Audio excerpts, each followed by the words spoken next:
My daughter is missing.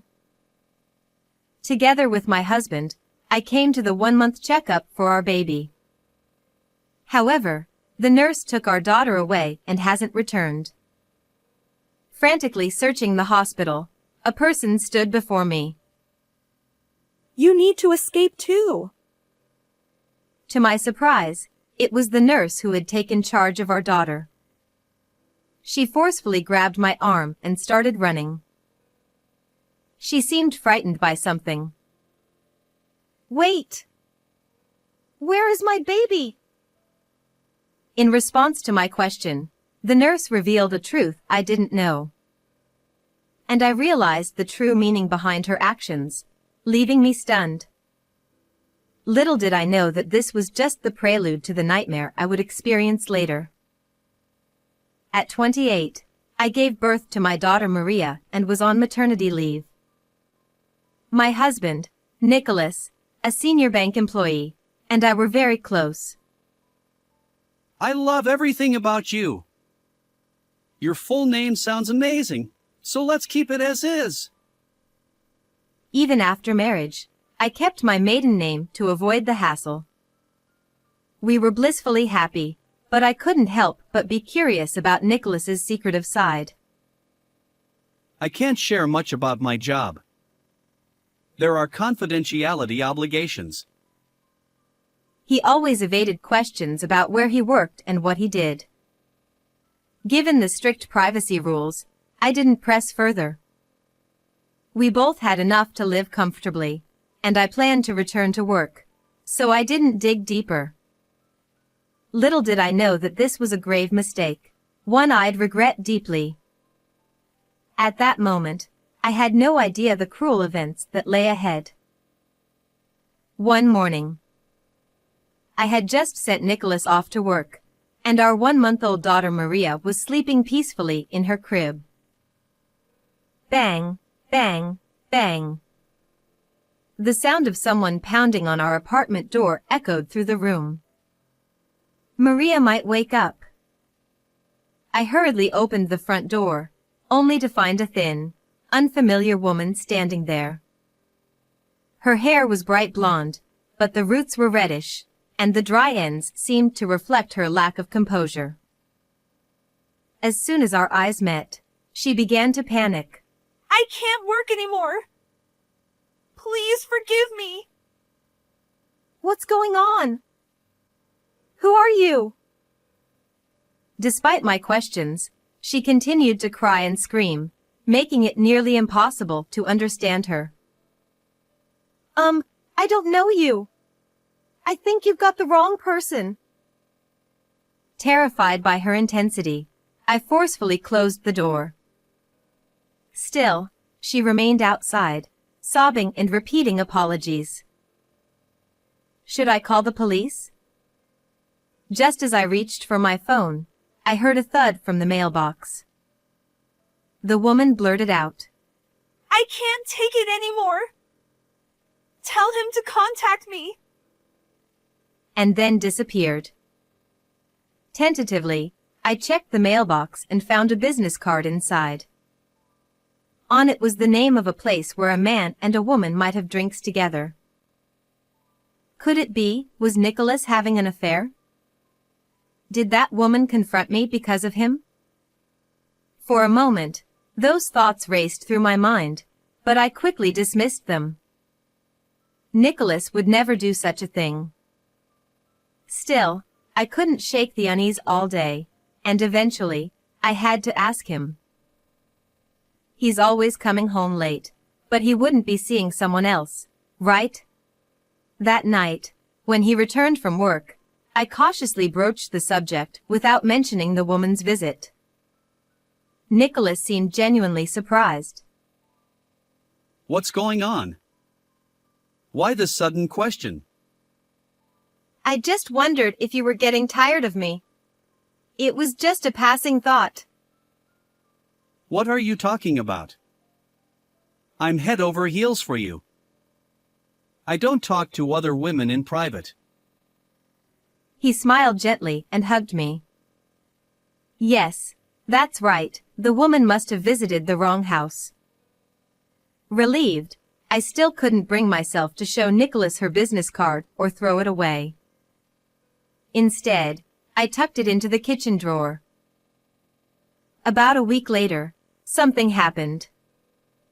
Nicholas had taken a day off, so we went together for Maria's 1-month checkup. After checking in at the hospital, our assigned nurse arrived promptly. She was about my mother's age and had a name resembling that of a certain movie heroine. Wow, how unusual. As I admired her, the nurse looked surprised for some reason and swiftly took Maria from my arms. Let's weigh the baby. Before I could respond, she hurriedly left the room. However, 15 minutes passed, then 20, and still no sign of the baby. Why was it taking so long? Worried, I peeked into the examination room, but Maria wasn't there. I think my child came to be weighed? I asked another nurse nearby, and to my surprise, she tilted her head and said, No baby came for weighing at that time. Shocked, I explained the situation at the reception desk with Nicholas. Thanks to the memorable name, they quickly investigated. Turns out, not only did they not know where the child was, but they also couldn't find the nurse. This is unbelievable. Let's split up and search. Panicked, Nicholas and I decided to comb through the large hospital. As I hurried down a corridor leading to the back exit, the nurse suddenly appeared before me. You! Where's my baby? Before I could raise my voice, she urgently signaled for silence. Don't worry. I'll guide you to your baby. And you need to escape too. She grabbed my bewildered arm and led me toward the back exit. She seemed frightened, running away from something. Finally reaching the hospital's rear exit, we found Maria's stroller tucked behind an inconspicuous pillar. There, Maria slept soundly. Oh, thank goodness. Relieved, I reached for my baby, but the nurse swiftly scooped her up. Hey! What are you doing? Ignoring my raised voice, she urged, Quickly! And continued running. Then, as she settled Maria into the child seat of a parked car outside, she instructed me to get in too. What on earth was happening? I couldn't fully comprehend, but determined to reclaim my child, I hesitantly got into the car. The nurse took the driver's seat, and we sped away. Finally, seeming a bit calmer, she cleared her throat and glanced at me. I apologize for startling you. But I couldn't speak there. We're short on time, so I'll explain briefly. As she drove, she began revealing shocking truths, showing me photographic evidence that left my heart pounding. This couldn't be. I wouldn't forgive this. And with each revelation, my anger intensified. After finishing our conversation, we retraced our steps. Although there was a minor commotion at the hospital, we had coordinated our story, so there were no issues. The nurse who had taken care of Maria explained that our daughter suddenly started fussing, and she searched for me before the weight measurement. However, at that exact moment, I had gone to a new restroom in a different building. Unaware of this mix-up, I returned to the original spot and claimed that our daughter hadn't returned, causing a commotion. I apologize for causing inconvenience due to my hasty assumptions. As I apologized deeply while holding our daughter, the hospital staff and Nicholas showed relieved expressions, knowing the baby was safe. After firmly shaking hands with the nurse and bidding farewell at the hospital, I began preparing for revenge. From the next day onward, I met with lawyers, conducted investigations, and gathered evidence. With help from my family, I managed childcare. Then, 6 days after Maria's 1-month checkup, All right, let's go to the movies and have a dinner date. Excitedly, Nicholas stood in the living room, putting on his jacket. We had arranged for childcare with my parents during the day, planning a rare date night. However, as we headed toward the front door as a couple, we heard a loud pounding. Let me in! Listen to me! The voice belonged to the same woman who had visited us before. Without hesitation, I opened the door. There stood the woman. Trembling, Nicholas ignored her, but I took her hand and invited her inside. Nicholas protested. Hey! Don't bother with this mysterious woman. I can't just ignore her. She must have something important to say, right? I led her into the house, and Nicholas reluctantly followed. Seated on the living room sofa as I suggested, the woman began to speak. Introducing herself as Isla, she explained that she was a single mother struggling financially. She had visited a small financial company seeking a loan and encountered Nicholas. According to her, Nicholas was the owner of a lending business located in a mixed-use building. What? Weren't you a high-ranking bank employee?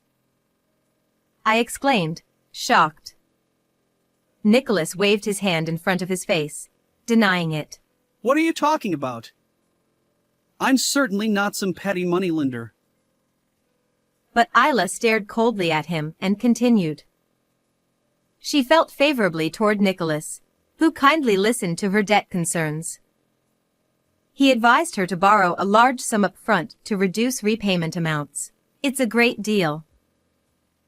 However, in reality, she was coerced into paying exorbitant interest, making repayment impossible. This is outrageous! Nicholas insisted. It's not me. You've got the wrong person. As I narrowed my eyes suspiciously, Nicholas repeated desperately. It wasn't me. Isla, undeterred, pulled out documents from her bag, loan agreements and transfer records, showing Nicholas's name and the company's name. She tearfully explained that she had already paid off the $20,000 loan but was now being forced to pay an additional $10,000 in interest.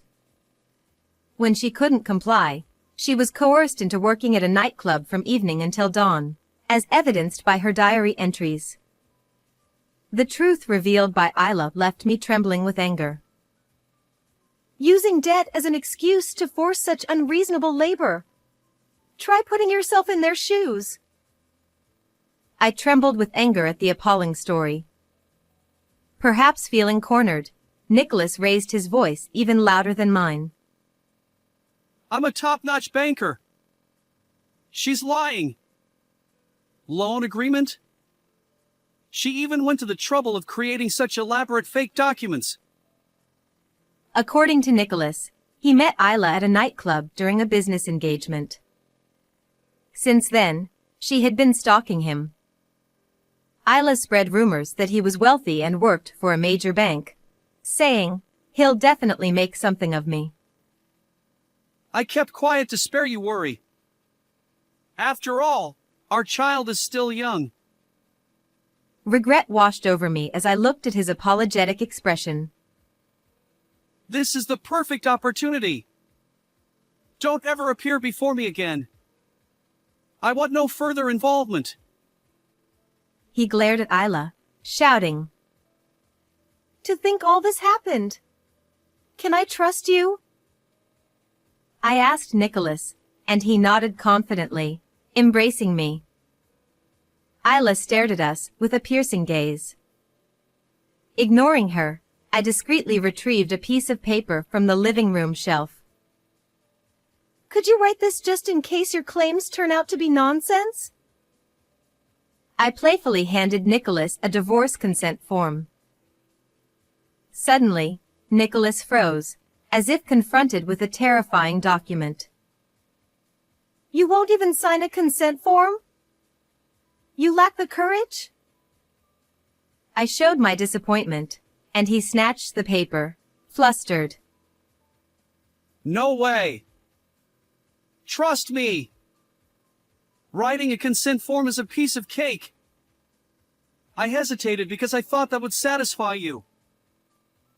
He laughed, swiftly signing the document and returning it to me. Believe in me. He thumped his chest confidently. Unable to contain myself, I burst out laughing. We did it! Success! I cheered, high-fiving Isla. Nicholas stared at our sudden excitement, eyes wide.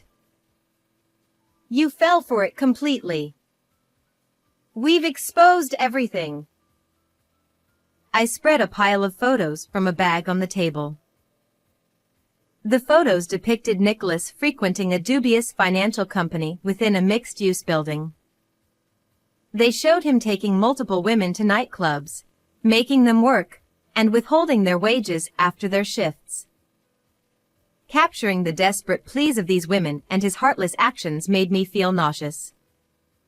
Truth be told, I had secretly planted a GPS tracker in Nicholas's belongings and had been tailing him since the day of Maria's one-month checkup.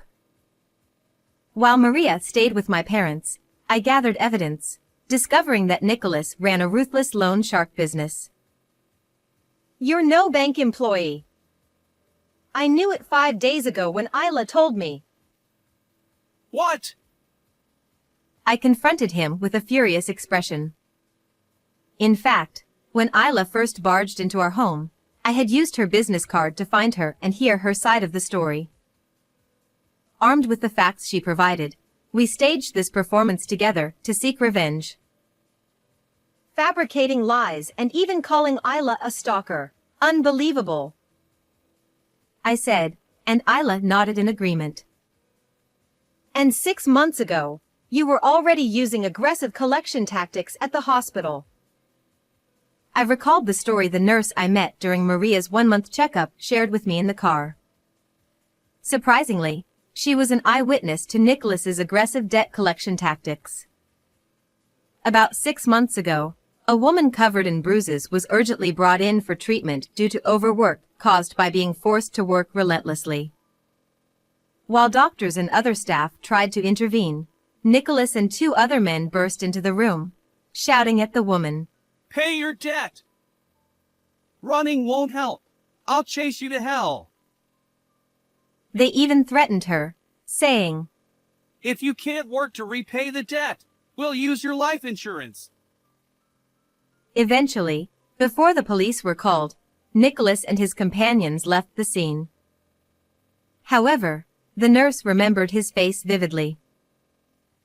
When she saw Nicholas during Maria's checkup, she immediately recognized him as that man from back then and tried to help me, thinking I was unaware of the situation. To convey the truth, she separated Maria and me from Nicholas and shared everything with me. So, am I about to be silenced and turned into money? I retrieved a life insurance contract from under the pile of photos. Somehow, it had been taken out in my name without my knowledge. No, that was just in case something happened to leave our child behind. Nicholas's continued evasiveness pushed me over the edge. Marrying into the family just to change your name and extort money from me. How despicable. I played the recorded audio from the bug I had planted along with the GPS. It captured Nicholas talking on the phone, saying things like, I married into the family to change my name. and, If I erase my wife and child, I'll get a substantial sum. confronted with irrefutable evidence, Nicholas clenched his teeth and looked down. I'll report your illegal financial dealings with these women to the police. And of course, I'll provide them with this evidence. That's ridiculous. Involving the police is excessive. What are you saying after all you've done?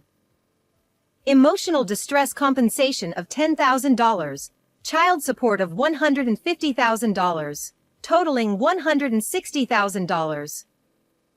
Plus compensation for the victims. And let the police handle the rest.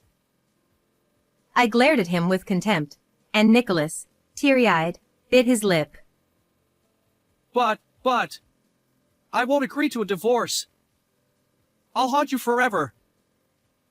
Nicholas seemed determined to harass me as a last resort. He flailed like a child, throwing a tantrum. However, I had the signed consent form. Well, it's too late for that. I fluttered the paper, declaring victory. Seeing this, Nicholas seemed to remember that he had signed it. His face paled, and he slumped, defeated. In the meantime, sirens sounded in the distance, and a police car arrived. While Nicholas and I argued, Isla had called for help. Nicholas, thoroughly dejected, was dragged off to the police station. Subsequently, Nicholas faced various charges. It became clear that he had extorted money from numerous people and forced them to work. Even the police officers interrogating him were furious. He was sweating and tearful during questioning. In court, the prosecutor pointed out his actions repeatedly, likely leading to more tears. The lawyer said, He'll spend years paying for his crimes in a dim room, and the compensation could amount to hundreds of thousands of dollars. Even if he gets released, he'll work tirelessly to repay his debts. Unfortunately, Nicholas only has money-minded associates. No one will help him. He'll face it alone. On the other hand, I promptly divorced him and began a new life with my daughter. Taking care of the baby was enjoyable, especially preparing her meals. I studied diligently, reading books and sharing my experiences on social media. My popularity grew, and I even published a recipe book. Plus, I got a little friendly with a male editor my age. He's dedicated to his work and great with kids. If things progress between us, I'll share with you more in the future. How did you like this story? Don't forget to subscribe to my channel. Until next time.